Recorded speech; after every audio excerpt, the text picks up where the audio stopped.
వారు ఎంతో ఇష్టంగా పెంచుకునే చేపలను కూడా కోల్పోతూ ఉంటారు. వాటికి ఇంటర్నల్గా వచ్చే జబ్బుల్ని కూడా దీని ద్వారా నివారించవచ్చు.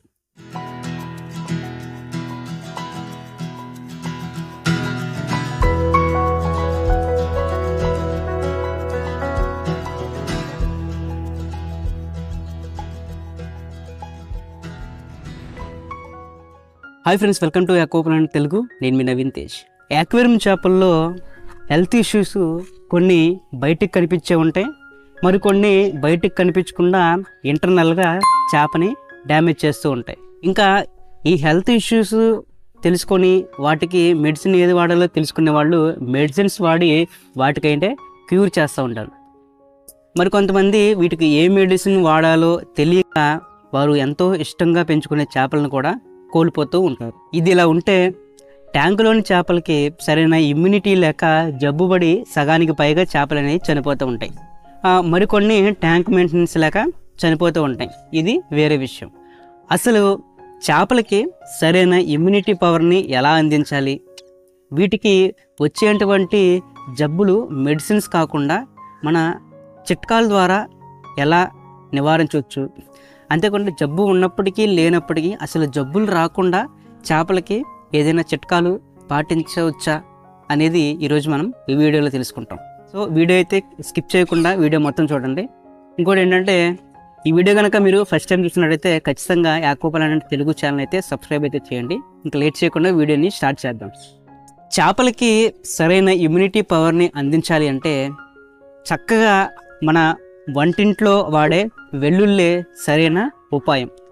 ఏంటి వెల్లుల్లి ఉల్లిపాయలు అంటున్నారా? ఎస్, ఖచ్చితంగా వెల్లుల్లిపాయతో చేపలకి ఇమ్యూనిటీ పవర్ అందించడమే కాకుండా వాటికి ఇంటర్నల్గా వచ్చే జబ్బుల్ని కూడా దీని ద్వారా నివారించవచ్చు. ఈ వెల్లుల్లి అనేది చేపలకి ఇమ్యూనిటీ పవర్ని అందించడమే కాకుండా ఇంటర్నల్గా వచ్చేటువంటి జబ్బుల్ని కూడా నివారించడంలో ఇది చాలా బాగా సహాయపడుతుంది. అంతేకాకుండా చేపల్లో ఉండే ఇంటర్నల్ వామ్స్ని కూడా ఇది అరికడుతుంది. మన చేపల్లో కనుక ఇంటర్నల్ వామ్స్ ఉంటే అవి బయటికి కనపడకుండా చేప లోపలే ఉండి చేప ఆహారం తినకుండా క్రమేపీ అది డల్ అయిపోయి సిక్ అయిపోయి చనిపోవడం అయితే జరుగుతుంది. దీన్ని కూడా ఈ వెల్లుల్లిని ఉపయోగించి మనం నివారించవచ్చు. అంతేకాకుండా మన గప్పీల్లో మెయిన్ వచ్చి కలరైజేషన్ ప్రాబ్లం అనేది చాలా వరకు ఫేస్ చేస్తూ ఉంటాం. సో ఈ వెల్లుల్లి వాడటం వల్ల గప్పీల యొక్క కలరైజేషన్లో కూడా ఇంప్రూవ్ అవుతుంది. సో ఈ వెల్లుల్లిని మనం చేపలకి ఏ రకంగా ఇవ్వాలి అంటే, ఈ వెల్లుల్లిని మన యాక్వేరియం చేపలకి 2 రకాలుగా వేయచ్చు. ఒకటి వచ్చి చిన్న చిన్న ముక్కలుగా కట్ చేసి డైరెక్ట్గా యాక్వేరియంలో వేయచ్చు. ఇలా కాకుండా మన యాక్వేరియం చేపలకి ఇచ్చేటువంటి ఫుడ్ దాదాపుగా అందరూ యూజ్ చేసేది పిల్లెట్సే కాబట్టి ఈ పిల్లెట్స్లో వెల్లుల్లి యొక్క జ్యూస్ తీసి ఆ జ్యూస్లో వేసి కలిపి ఆరబెట్టి వాటినైతే చేపలకి వేయచ్చు. సో పిల్లెట్స్లో ఏ విధంగా కలపాలి ఫుల్గా కావాలంటే పైన ఐకార్డ్లో వీడియో వదిలాను. సో ఆ వీడియోలో మొత్తం క్లియర్గా అయితే ఈ గార్లిక్ గురించి ఉంది. ఆ వీడియో క్లిక్ చేసి మీరు చూడొచ్చు.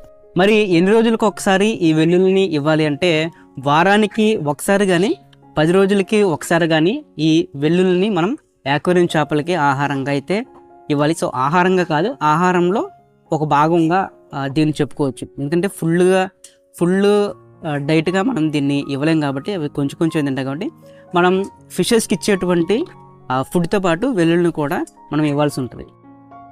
సో ఈ వెల్లుల్లిని మనం రోజు అయితే ఇవ్వకూడదు.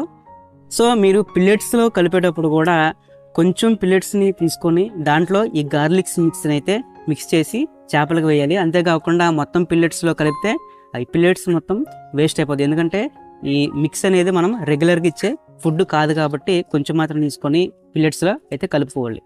ఇంకోటి ఏంటంటే, ఈ గార్లిక్ మిక్స్ వేసినాక మీ యొక్క యాక్వేరియం చేపలని ఖచ్చితంగా మానిటర్ అయితే చేయాలి. ఎందుకంటే ఈ గార్లిక్ మిక్స్ అనేది కొన్ని చేపలు అత్యంత ఇష్టంగా తింటే మరికొన్ని ఇవి తినడానికి ఇష్టపడవు కాబట్టి ఒకసారి మీ చేపలను అయితే అబ్జర్వ్ చేస్తూ ఉండాలి.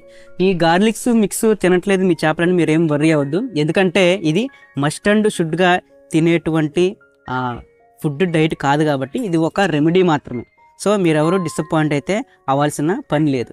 సో ఇంకోటి ఏంటంటే, ఈ ట్యాంకు అడుగు భాగంలో ఉండిపోయినటువంటి మిగిలిపోయిన ఈ గార్లిక్ ఏదైతే ఉందో అది ఖచ్చితంగా అయితే చేపలు తినేసిన తర్వాత మీరు రిమూవ్ అయితే చేయాలి, లేకపోతే అందులో ఉంటే వాటర్ కూడా డైల్యూట్ అయ్యే అవకాశం ఉంది. సో ఈ గార్లిక్ అనేది మన చేపలకి బెస్ట్ హోమ్ రెమెడీ అనమాట. వాటి యొక్క హెల్త్కి కావచ్చు, వాటి యొక్క ఇమ్యూనిటీ పవర్ని పెంచడానికి కావచ్చు. సో మీరు కూడా ఒకసారి ఈ గార్లిక్ని అయితే ట్రై చేయండి. మీ చేపలు తినకపోతే మాత్రం మీరు డిసప్పాయింట్ అవ్వాల్సిన అవసరం లేదు. సో ఇది ఈరోజు ఈ హోమ్ రెమెడీ మీతో పంచుకోవాలనుకుంటున్నాను. సో ఈ రెమెడీ కనుక మీకు బాగా యూజ్ అవుతుందని అనుకుంటున్నాను. ఒకవేళ మీకు యూజ్ అయ్యి ఉంటే కనుక, లేకపోతే అవుతుందని భావిస్తే ఖచ్చితంగా ఒక లైక్ ఇచ్చి నన్నైతే సపోర్ట్ చేయండి. మీరు లైక్ ఇవ్వడం ద్వారా మరికొంతమందికి ఈ వీడియో అయితే సజెస్ట్ అవుతుంది కాబట్టి ఖచ్చితంగా చూసిన వారందరూ లైక్ చేయండి. కొత్తగా కనుక మీరు ఈ ఛానల్ చూసినట్టయితే ఆక్వా ప్లానెట్ తెలుగు ఛానల్ని ఖచ్చితంగా సబ్స్క్రైబ్ అయితే చేయండి. Thanks for watching friends.